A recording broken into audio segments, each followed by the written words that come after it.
The BVI in the world over is celebrating World Autism Awareness Month, of course, in the month of April. And we have in studio Miss Lorna Dawson. She is the program director of autism, correct? Yes. Welcome. Thank you. Awesome. So, Ms. Dawson, autism is a word we've heard so many times over. I don't think a lot of us really take time to sit and think about what it means and how exactly it affects that individual. So, for our viewing audience, can you just kindly explain what autism is? Okay. Autism is a developmental disorder, and it manifests or shows itself. You find persons who have autism have problems with communication, they have problems with social interaction, they have difficulty forming relationships, making friends, having conversations, and meeting your eyes in conversation. They often also have problems with repetitive behavior or repetitive thoughts. They could get caught up in a particular topic or get caught up playing with specific toys and that sort of thing. All right. And is it something that is genetically inherited, or is it something that's developed as a child? You're born with it. There are some cases where there's some belief that it could be hereditary, because there are cases where you would find more than one child with autism in the family, but it's not something it's not like a disease that you catch. You're born with it, and you grow with it. Okay. Early intervention, I think I might be jumping the broom, but early intervention can reduce the effect that it can have on you as you grow up. All right. As it relates to the British Virgin Islands, and based on your experience in the field as well, would you say that we have like a high percentage of children that deals with this? Here in the British Virgin Islands, I would say that our rate isn't probably higher than anywhere else, but what we do have is that, like other places in the world, you're having more and more children being diagnosed or being suspected of having autism. And one of the reasons that is being given, number one, there's greater awareness. So persons are seeking help earlier when they notice certain things going on, and it's, try to find out what's happening. Secondly, I think it was in about 2013, the criteria for diagnosing autism was widened. So there were conditions that previously didn't fall under the spectrum disorder that are now being contained under that umbrella. So we actually have children working with now who were previously, for example, diagnosed as having a language processing disorder. And now at that time, it wasn't classified as autism. Now they fall into that category. Yes, right. Awesome. Based on my research, just to piggyback on what you just said, I recognize as well that some of the symptoms or the key indicators could be easily misconstrued or confused with other issues. For example, a child throwing a tantrum, like you mentioned, being a little antisocial. Persons may not necessarily pick up that that's the case, a case of autism. What are some of the key symptoms or indicators of an autistic child that may help a parent or an individual? Okay, as I said before, you have three main areas that we look at. You have the area of communication. So a child might not develop their speech, or you have cases where they begin to speak and they regress, they lose their speech. You have where they have problems understanding conversations. They can speak, but they take a lot of things literally. They have problems, understanding metaphors. Their logic and reasoning is sometimes a bit skewed.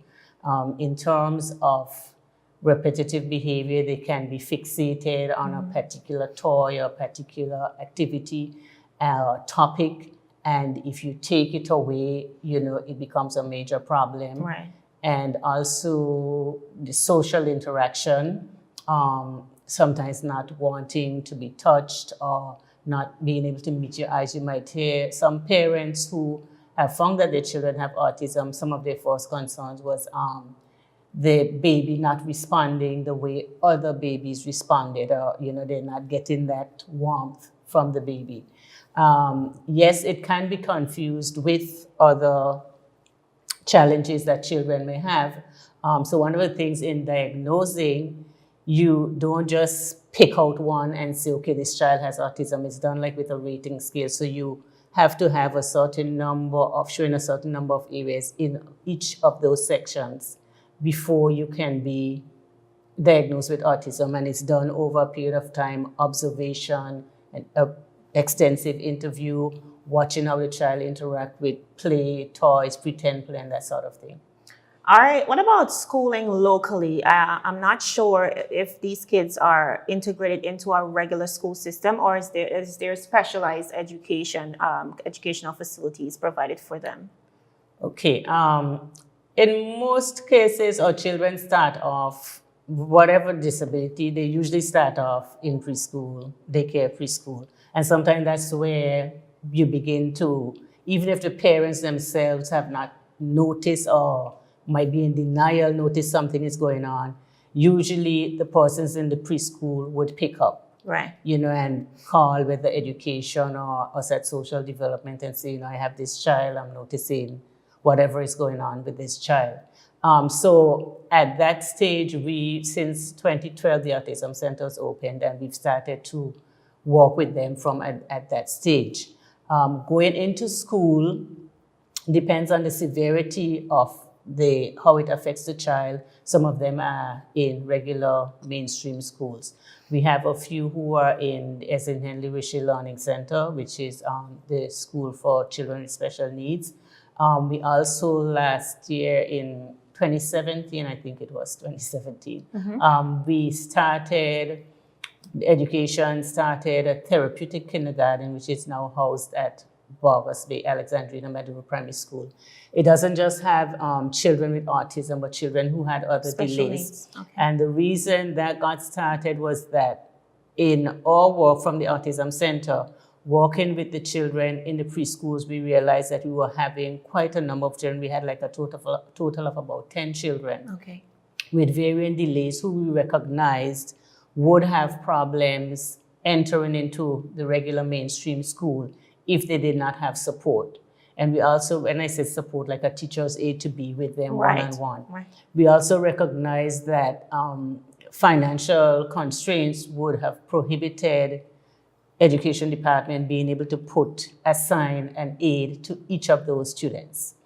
And so we worked in conjunction with persons from education, both from health and with education, and proposed the startup of a therapeutic kindergarten that would enable these children to be in one setting within a mainstream school so that opportunities come, because some children might, whether they're on the spectrum or not, I might have problems with communication or social interaction, but then I might be good in music, I might be good in something else. So I can actually go into the class with the other children and do that particular subject. So you maintain some level of integration in the school. Right, so hence the idea of having the therapeutic kindergarten based in a mainstream school.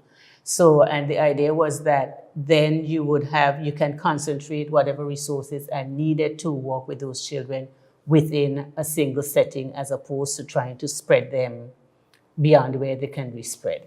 So we have that there at the therapeutic kindergarten, and then in mainstream schools, private schools, secondary schools, we have children, and between the intervention teachers with the education department and the staff from Autism Center, we try to provide support for these children.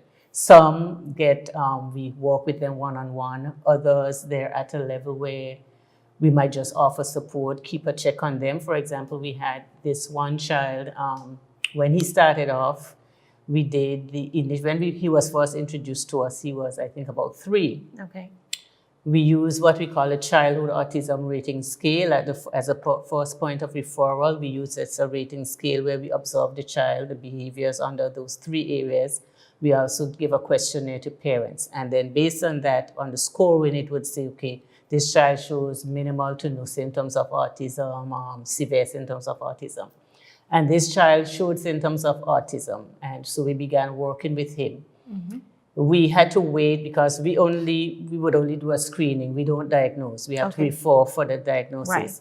And while awaiting this diagnosis, we continued to work with this child. We were able to get him into preschool, supported him there, facilitated him entering mainstream schools, supported him there.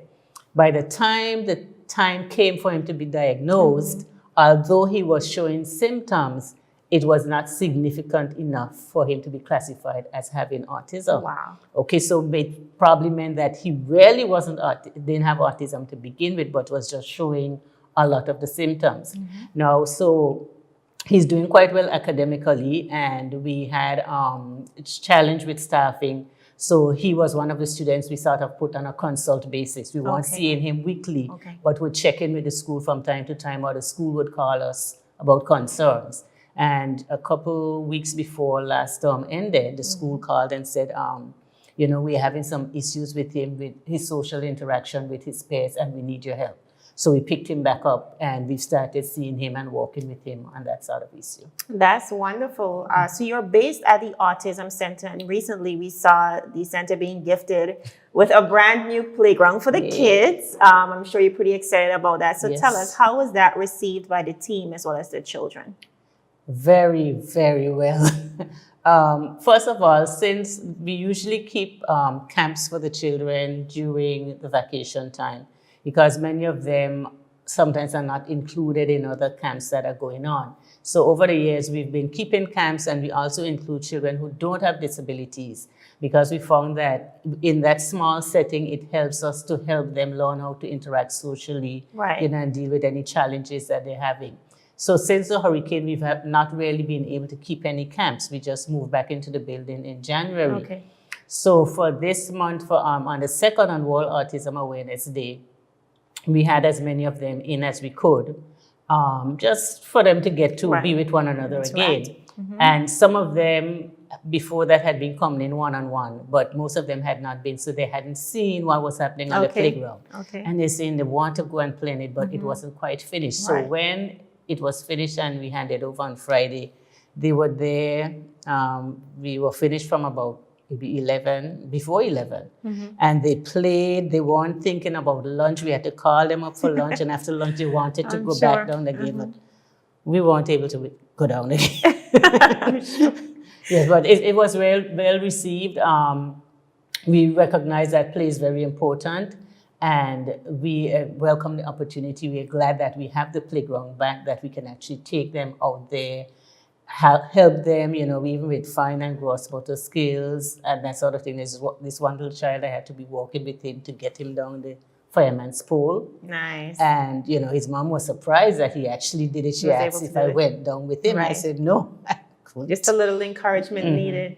So we see in the month of April, like we said initially, it's World Autism Month, Awareness Month. We see the world really coming together to champion the cause and to pledge their support for persons dealing with autism. I know in the BVI we have a month-long lineup of activities as well. Some of them we would have already embarked on. But can you tell us some of the activities that are yet to come? Okay. This year we have not really done as much in promotion and various activities as before. And so I really want to take this opportunity to say thank you to the community, because even though we weren't out there speaking about autism awareness, people are aware. They're meeting us, they're asking us what is happening. Oh, it's April. I just met someone that asked me, where can I get a pin? So we're happy that even though this year we haven't been as active, it's still in people's mind, and they're, you know, they're aware of it. On Friday coming, we are having, initially we used to call it Autism Awareness March and Fun Day, but this year we've widened the scope to Disability Awareness March and Fun Day, especially since coming so close together. We had World Down Syndrome Day, Cerebral Palsy Day, and now Autism Awareness. And there are many other disabilities. So we are looking at a march. We are going to be marching from Althea Catholic Primary School wrong at 10 a.m. On Friday coming, Friday the 12th, and proceeding down the street outside here. Onto Wikamski Drive, and then into the Norlight Park. And then once we get there, we'll have lots of activities for the kids, as well as a resource desk where persons can learn more about autism and other disabilities and get resources. As with every other cause, I know there's a color, so I guess persons are encouraged to wear blue. Yes, you can wear blue. We also have one of the young ladies with cerebral palsy was able to get a design on a t-shirt. We don't have any more available right now, but you can get later in the year, that actually has the 3 disabilities that we observed within the past month combined. So you have the ribbon for autism, ribbon for cerebral palsy, and the ribbon for Down syndrome awareness.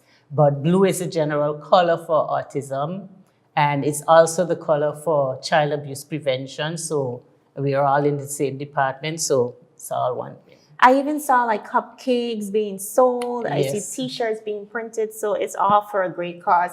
Ms. Dawson, in closing, I know sometimes we fail our communities and we fail our children's, sometimes simply by not acknowledging and paying enough attention to what's happening around us. For children or for individuals who are considered autistic, what can we do as a community in the BVI to help? I think one of the greatest things would be understanding. If you understand what it is about, then you can have greater empathy. You won't quickly judge a child or parent who is having difficulties with their children, because sometimes how we react to persons cause parents to sometimes be afraid to go out with their children, especially if the child is very challenging with the behaviors. So I would like to see our community continue to become more accepting of persons with disabilities and championing their cause, looking for opportunities to involve them in everyday activities like other persons. Yeah. All right. Just a little bit more empathy, patience, and love. Acceptance. Acceptance as well. Thank you so much, Ms. Dawson. Okay. You're welcome. I'm Javon Wilson with your 284 exclusive. Get online today with CCT Go Fast LTE. Simply select from any one of our Go Fast LTE plan options. Each plan offers unlimited wireless residential internet and are priced to suit your budget and required data speed. Stop by any one of our locations and speak with one of our representatives. And get online with Go Fast LTE, the BVI's preferred choice for reliability, speed, and affordability. CCT Life Unlimited.